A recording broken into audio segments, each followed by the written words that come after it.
Salmo 119, versículos 113 a 115. Detesto a falsidade, porém amo a tua lei.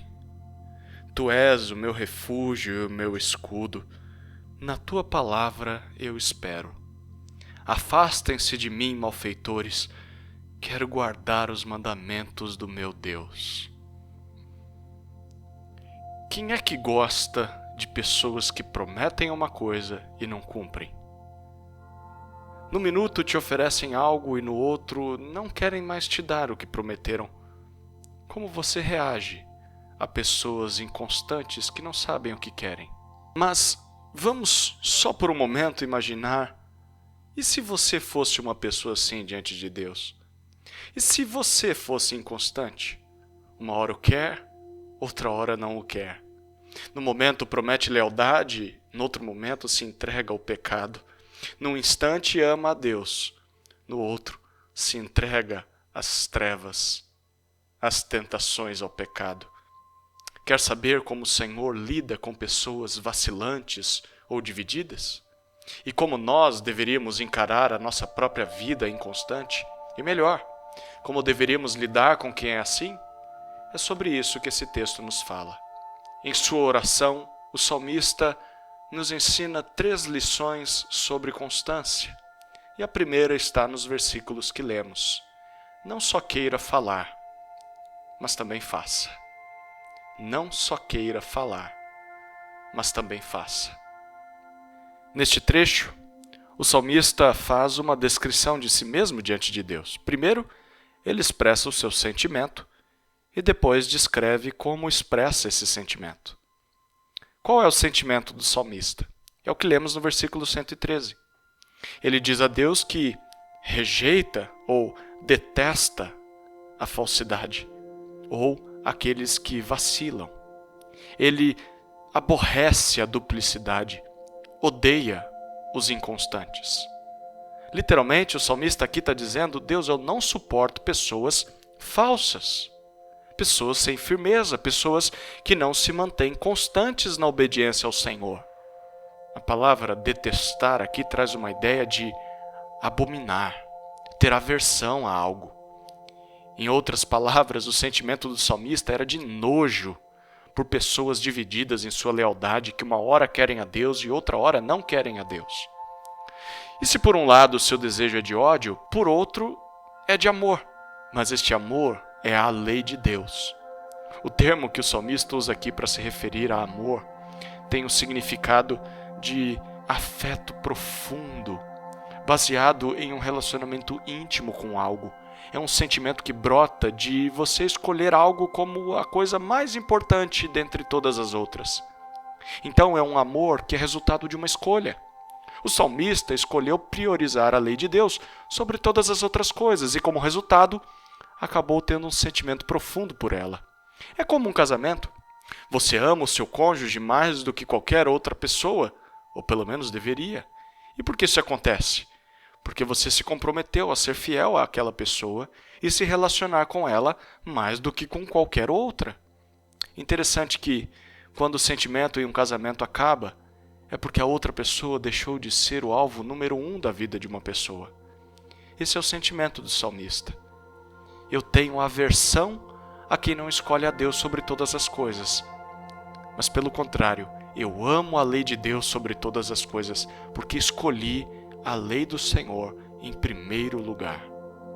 Depois de revelar o seu sentimento, o salmista o expressa a Deus. É o que lemos nos versículos 114 e 115. No versículo 114, parece que o autor descreve como seu amor pela lei de Deus se manifesta. Ele espera na palavra de Deus. Para ele, Deus é o seu refúgio e o seu escudo, por isso ele deposita sua confiança no que o Senhor diz. Refúgio pode ser entendido aqui como um lugar secreto, um esconderijo onde se encontra proteção contra o inimigo. Escudo era aquela proteção que o soldado levava para a batalha, que o blindava de ataques corpo a corpo dos inimigos. Era assim que o salmista via a Deus, como aquele que o escondia dos inimigos e, quando eles o encontravam, aquele que o protegia dos seus ataques. Se Deus era tudo isso, então esse homem poderia esperar naquilo que o próprio Deus diz, mesmo que a circunstância dissesse o contrário. No versículo 115, ele mostra como funciona o seu ódio aos que vacilam na prática. Ele deseja que os malfeitores se afastem de si.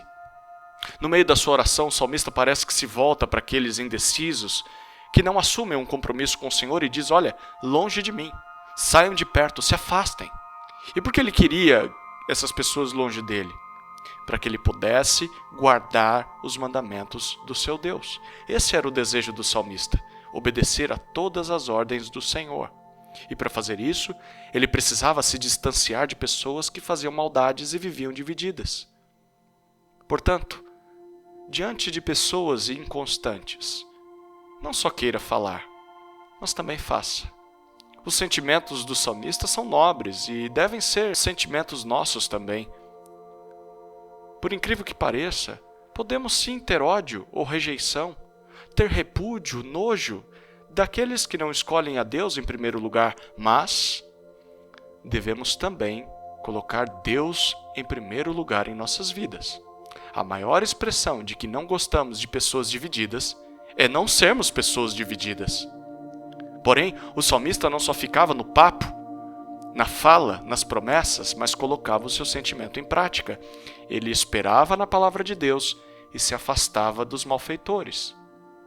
Há muitas pessoas que dizem amar a lei de Deus, mas na prática vivem como se ela não fosse eficiente.